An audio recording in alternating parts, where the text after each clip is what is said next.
Soviet culture, blah, blah, blah, because they had a gun in his head, of course, they were taking out and shot him if he hadn't said that. But anyway, the CIA got involved, and they started promoting things like abstract expressionism. Remember that? Remember that?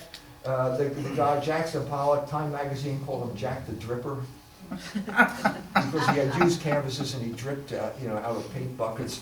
And Nelson Rockefeller bought them and put them on the walls of the Chase Manhattan Bank, and everybody thought this was great. And the other thing they promoted was 12-tone music, which is god-awful. And don't take my word for it. So at this moment in time, they resurrected the Jew Schoenberg, Arnold Schoenberg. And they performed Moses and Aaron, and absolutely insufferable. It's impossible to listen to. I know this because I listened to the whole damn thing. When I was writing Dionysus Rising, at that point I was traveling back and forth from Philadelphia, South Bend to Philadelphia. And you put this thing on, usually you put music on, time goes faster. Well, time slowed down because it was impossible to listen to, and it was being promoted by the CIA at this point in places like Berlin. And if you didn't like it, guess what they called you? They called you an anti-Semite. And that's what happened. Actually, rabbis had to stand up in Berlin at that point and say, no, it's really bad music. Don't overdo the church. That's what happened at that point. And at that point, we have this turning point in American history, which is basically Brown versus School Board, the Supreme Court decision, which basically, what did it do? It was basically a desegregation, desegregated schools. But it did more than that. It basically introduced race as the fundamental category of American life. This is a dividing line in American life. You're either black or you're white. And we are living in this nightmare to this day. So that we have groups like Black Lives Matter and people like Shaun King. Wait a minute, he don't look black. They call Shaun King Talcum X. Which is really a white guy pretending. This is the reductio ad absurdum of the Brown versus School Board decision. Okay, now it's important because it obliterated basically what I think is the real explanation of American society, the divisions in American society, which are ethnic. Now, ethnic groups are real. Racial groups are confected. Okay, they're made up for political purpose, but ethnic groups are real because you speak a language, you learn it from your mother, and that's your ethnic identity. Now, there's a problem immediately because in America, everybody speaks English. But they came up with a solution that's called the triple melting pot, which is basically sociological theory, came about in the 1930s, and basically what it said was after 3 generations in America, you identify according to your religion and not your country of origin. So no matter where you come from, you end up being Protestant, Catholic, or Jew. And this is, I think, an accurate and much better description of American life, certainly at that period in time, than race. Because it will absorb race. I had this experience in Chicago. I met a lady, one of the Mississippi diaspora who showed up in Chicago, and she took me around. I wrote books. I was doing living machines at that time, writing about architecture, and I went into the Robert Taylor homes, which were designed by Bauhaus, by Walter Gropius, designed them. And basically Gloria was from Mississippi, which means you're a Protestant. And she came up to Chicago, which means you're suddenly exposed to all these ethnic groups, and you're exposed to the Catholic Church for the first time. And both she and her mother became Catholic, at which point they moved into a different ethnic group. No matter how black your skin is, you're different now. And I noticed it at her mother's funeral because it was one of these Mississippi kind of extravaganzas. And suddenly the Polish priest shows up from her new parish. And suddenly there's this tremor that goes through the audience because they realize that Mary Hardy had jumped ship. She was now a Catholic, which meant she was part of a different ethnic group. And that was in their consciousness. So I think it's still true to today. My wife and I both grew up in neighborhoods which were not ethnic. I was ethnically cleansed from an Irish neighborhood in 1954, that magic year, when the blacks crossed Lehigh Avenue in Philadelphia. And then I ended up in a parish where the people had names like Krumkowski and Guglielmucci and O'Brien and some, Steiner or something like that. In other words, it was all of these different European groups, but we were all Catholic, and we were all part of a new ethnic group that was American Catholic. And at that point, it was Protestant, Catholic, and Jew. Now that's fine. That's fine, and I think it works. I think America can work on those terms, but nothing stays the same. And what happened here? Okay, the smallest group of the triple melting pot now became the most powerful group in the triple melting pot, because they are unlike any other group in human history, okay? I'm talking about the Jews now. And how did they become powerful? How did they become so powerful? The answer to that is World War II, and the even more specific answer is the Holocaust. That is how they became powerful. And so if you want to read, I'll tell you the story here, but this was one of the articles we did. See that man? Recognize that man there? It's Alfred Hitchcock, who was a famous Hollywood director. He's an Englishman, a Catholic, by the way. And the Holocaust came about because of two propaganda films. Okay, after the United States Army entered, heading south toward Bavaria, they come across a camp called Ohrdruf. Nobody remembers this camp. And Eisenhower and his troops walk in, and there are dead bodies all over the place. I mean, it's just dead bodies, and they're shocked. And at this point, Eisenhower calls in General Patton and General Bradley. And he says, you've got to see this. And so he brings them in. And by this point, it's unpleasant, okay? The bodies have been lying out there for days, if not weeks. It's unpleasant to be there. Patton doesn't want to go into the room to see all the dead bodies. He walks in, immediately comes out and throws up. It's unpleasant, as I said. And at this point, Eisenhower realizes there's a moment of opportunity here, because Eisenhower he's got problems. And the main problem that the American Army has is that they have been engaging in criminal activity for basically the entire war. The entire war, and the British are involved in this too, because the entire war has been based on a campaign of aerial bombardment that is committing war crimes. Okay, the most important of these two are the firebombing of Hamburg and the firebombing of Dresden. The United States Army deliberately targeted the civilian population of Germany. They deliberately targeted it because that's the only thing you could bomb effectively, because it was densely populated and you knew you were going to kill a lot of people if you bombed civilian places. That's a war crime. And so he's burdened with guilt. The United States Army is burdened with guilt, and so what do we do when we're burdened with guilt? We turn to the masters of projection. A group of people who have been burdened with guilt for 2,000 years. First of all, because they killed Christ. And secondly, because their temple was destroyed 70 years after they killed Christ. And at this point, they have no priesthood, no sacrifice, and no temple. And so they have no way of expiating their guilt. And so what do they do? What did they do, refined over this 2,000 years? It's called projection. They blame it on you. So the Polish proverb is, the Jew cries out in pain as he strikes you. That's what we're talking about here. And so Eisenhower realizes this is the answer. We're going to project the guilt onto the Germans. We're going to take this type of stuff. And psychological warfare is involved, and there's a man. So we're going to do this. We're going to ramp it up. And so the next stop along the line is Buchenwald. We're heading toward Weimar. And he sends in psychological warfare operators into Buchenwald, and they basically go through the camp, and then they bring out, they're going to stage some type of exposition here. Patton orders the mayor of Weimar to march 2,000 Germans out there about 6 miles away. And then there is an exhibition there of the horrors of Nazi concentration camps. It's right there on the table, a table like this. And what are the horrors of Nazi? What is the proof that these people are horrific mass murderers?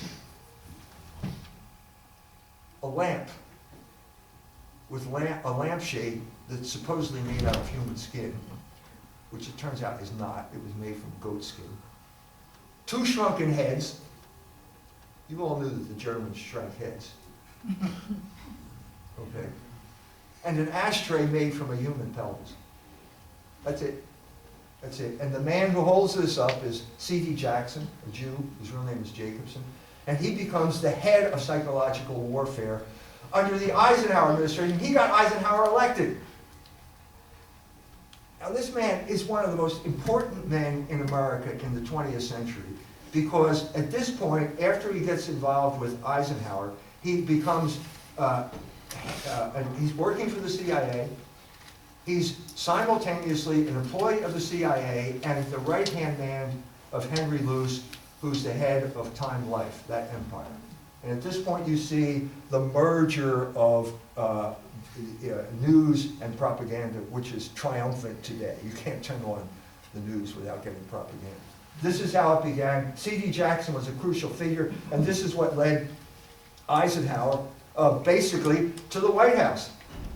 He was the man who basically came up with the explanation of why we Americans were good people, because we stopped the Holocaust. And at this point, we have the launch of something which we will call the Holocaust narrative. To this day, it determines our behavior. Oh, wait a minute. Now, you can't be serious. No, I am serious. So wait a minute. Let's fast forward here to Canada. Of all places, Canada. Okay, where if you step on the Canadian's foot, he says, "I'm sorry." You know, a completely docile population. But suddenly they've had enough, and they're all in their trucks, and they're heading east. And they're going to show, we're sick of COVID, let's end COVID, okay? They're heading east, so on and so forth. And they get to Ottawa, and they park their trucks, and suddenly, okay, it's a parking violation, but we're going to destroy you for your parking violation. And so the Parliament gets together, and some lady stands up, and she says, "My name is Sachs. I have relatives who died in the Holocaust." Now, at that point, as soon as the lady says that, it's over. You can just pack up and go home, because you cannot talk to anyone who had relatives who died in the Holocaust. And then she said, "What we're seeing is basically an invasion of our country by Nazis." Nazis? What are you talking about? They're Canadians. They're from places like Calgary. Was that a hotbed of Nazi activity? And how does she know that? She knows that because she said this. This is literally, you can find it on YouTube. Because honk honk means Heil Hitler. I am not making this up. She said that. So how are you supposed to talk to someone who says that honk honk equals Heil Hitler? The answer is, you're not. The whole point of her saying this is to end your conversation, period. It's over. And that is precisely the point that the Holocaust narrative has served here. It was adopted by the country. It got stronger as time went on. I lived in Germany in the 70s. I was a teacher in Germany. I knew people who were in the Wehrmacht, who told me the stories about what it was like and so on and so forth. My best friend's father ended up in Vorkuta. He learned one Russian word. There's a Russian prison camp under Stalin. He learned one Russian word, robotny, which means to work. So they were trying to work him to death. He made it back, and he picked up just where he left off. The real damage in Germany came with his son's generation, not with him. And I know what it was. And I can talk about that ad nauseum too. But it was basically sexual liberation. The same thing that happened here. The Germans were guinea pigs in a social engineering experiment that was basically there to corrupt their morals. The same thing happened here, but not with the power of not against a helpless population. The main problem here was that people didn't know what was going on. So in 68, you have basically the confrontation that I'm talking about. You have this ethnic confrontation. We're talking about the Democratic Convention in Chicago, 1968, where you have Mayor Daley as the host. Mayor Daley is the epitome of the Catholic ethnic politician. Chicago is the epitome of the city where the Catholic ethnics control the vote, and so on and so forth.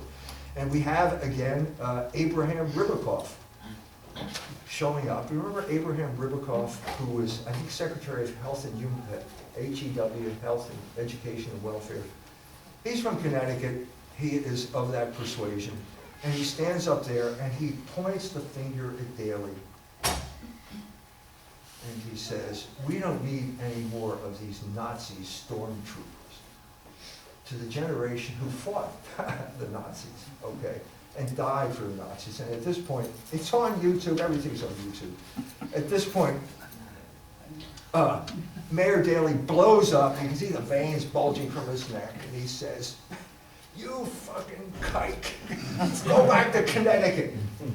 God bless him. That was ethnic conflict, that was real ethnic conflict. It wasn't, they were both white, weren't they?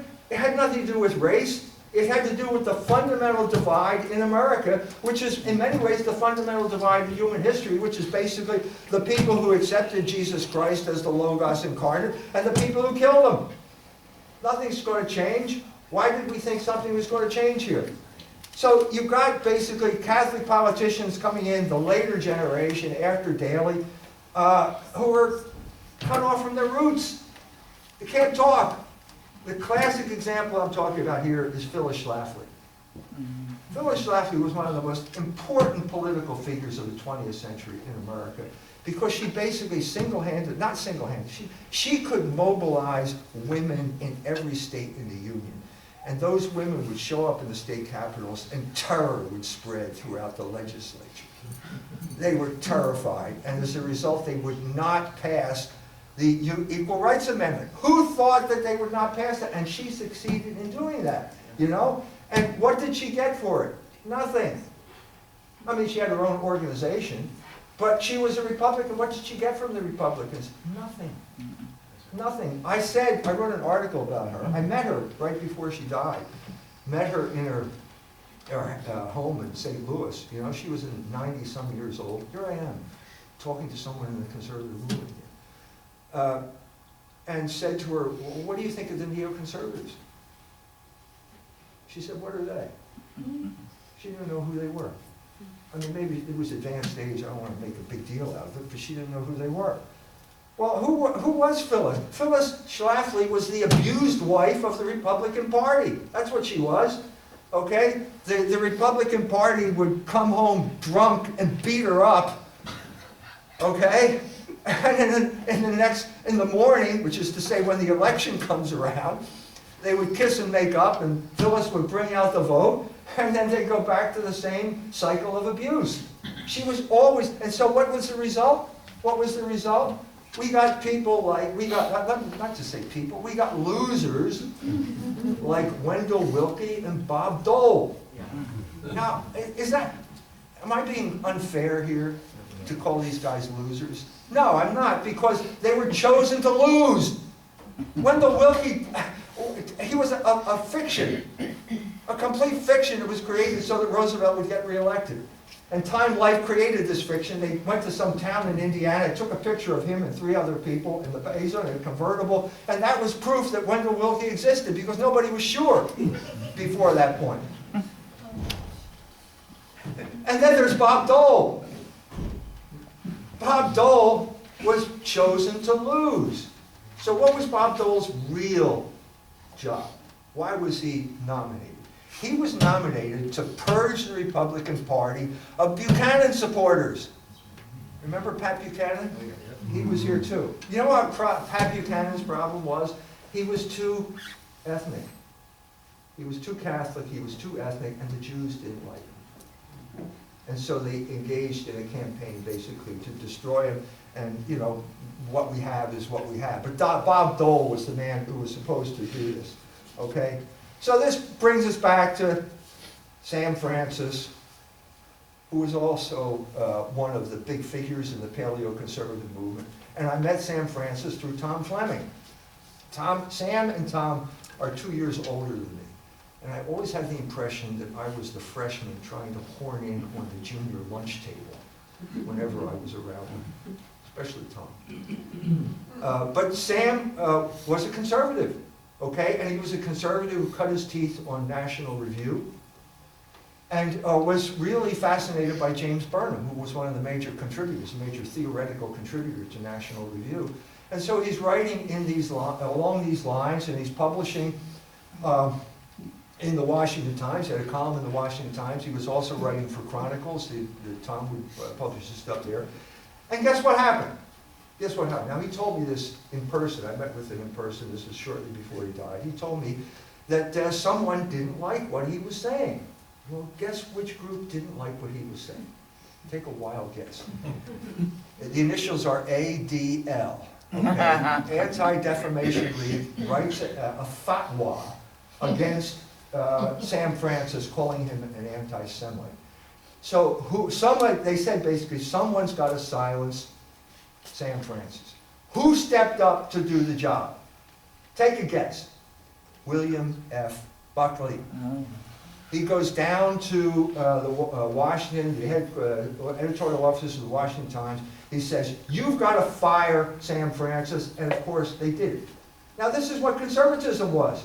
It was basically, what was Buckley? Was he a great thinker? Was he, I don't want to speak ill of the dead here, but he was a commissar. What is a commissar? It was basically a political officer who was assigned to army units in the Soviet Union to make sure that they followed the party line. And if you didn't follow the party line in the army, they took you out and shot you. And by the way, the commissars also happened to be a member of this group. The Cheka, which was basically the Extraordinary Committee for Stopping Terrorism and Counter-Revolution, was made up of this group of people because Russians wouldn't torture other Russians. Sam Francis was expelled, and at that point he became a white boy, because that's the only identity that he had at that point. He grew up in the South, and Sam Francis died. And I'm there, basically, out of the blue, I get asked to speak at the memorial. I mean, why me? I knew him, met him twice. Why isn't Tom Fleming doing this? Don't know. Ask God or ask Fran Griffin. Either one of them will know. Probably Fran Griffin, though, because Fran Griffin invited me. So I gave a talk. All the stuff I'm telling you right now is sort of forming in my mind, and I'm coming up with a different way of viewing this whole political situation, which is basically, I'm viewing it according to ethnic principles and not racial principles and not political categories like liberal and conservative. So I give a talk. I start off, and basically the talk is based on a talk that he had. He brought in John Tyndall to give a speech in Washington. John Tyndall was the man who formed the National Front. He gave a speech basically about the glories of being a white guy. Aren't you proud to be a white guy? And then just to make sure that we were proud, he said, I'll give you an example of great white culture, Elizabethan England.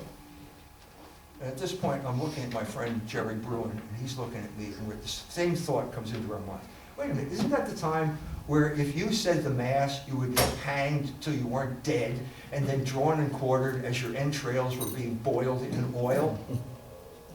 Why am I supposed to feel enthused about this group of people? And secondly, was Walsingham white? Well, yeah. Was Father Campion white? Well, then what's the issue here? This is a meaningless issue. So at this point, Jerry Bruin says to Tyndall, are the Irish white? And Tyndall gives this look of disgust, and he says, of course the Irish are white. My mother's Irish. And at this point, Sam Francis turns to him and says, are Jews white?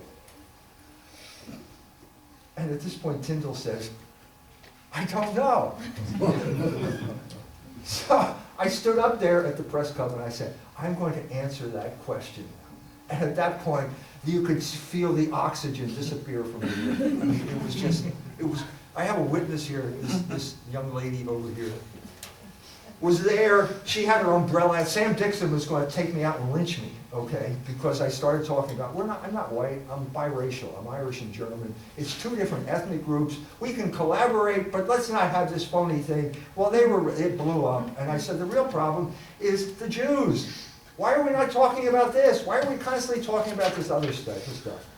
So, at this point, conservatism had gotten so Talmudic and so split up that nobody could make any sense anymore. And then we have the man who came on to administer the coup de grace was Donald Trump.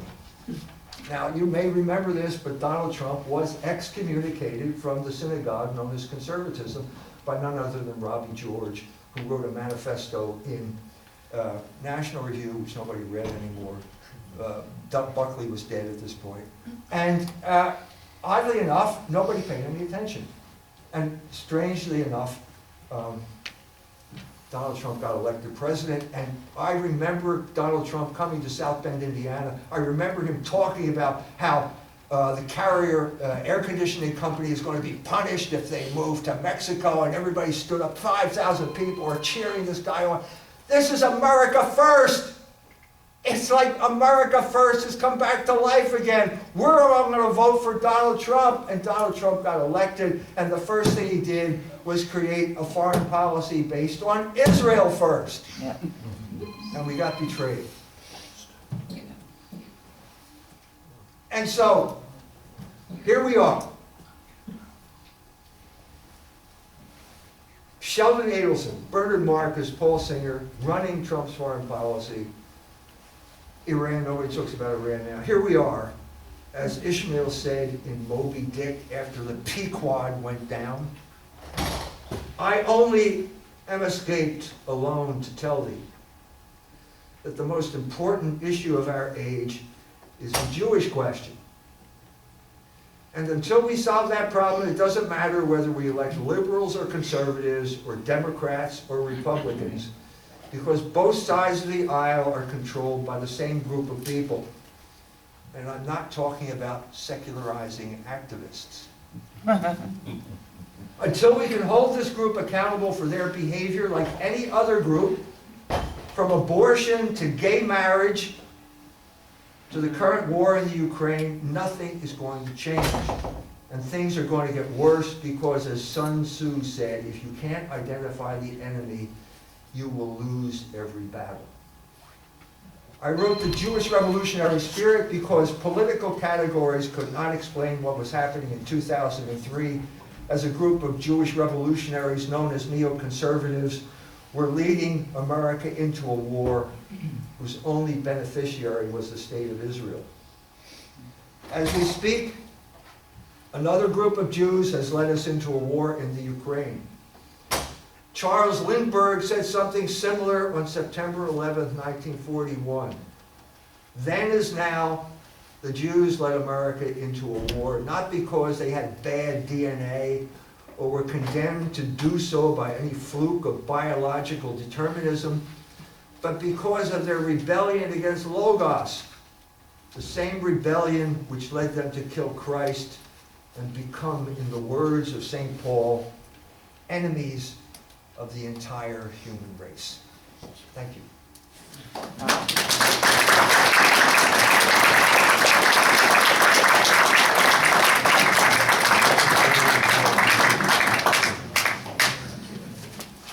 Ready? All right, so we're gonna do a Q&A. You know, so many analogies that were fantastic. I was just thinking to myself, you know, the Dr. Seuss, the Grinch who stole Christmas, and the Grinch comes in the middle of the night. He's like hauling off with the Christmas tree, and little Cindy Lou Who says, "Santa Claus, what are you doing with our tree?" He says, "Well, I'm going to take it in for repair." Well, he's not taking it in for repair. He's not bringing it back. He's saying the Grinch is a Jew. Yeah. He's not bringing it back. His heart is not going to grow 2 or 3 sizes larger than it is. He means to kill you. It's that simple. And if he doesn't kill you, you'll be working at the Apple factory for a long time. All right.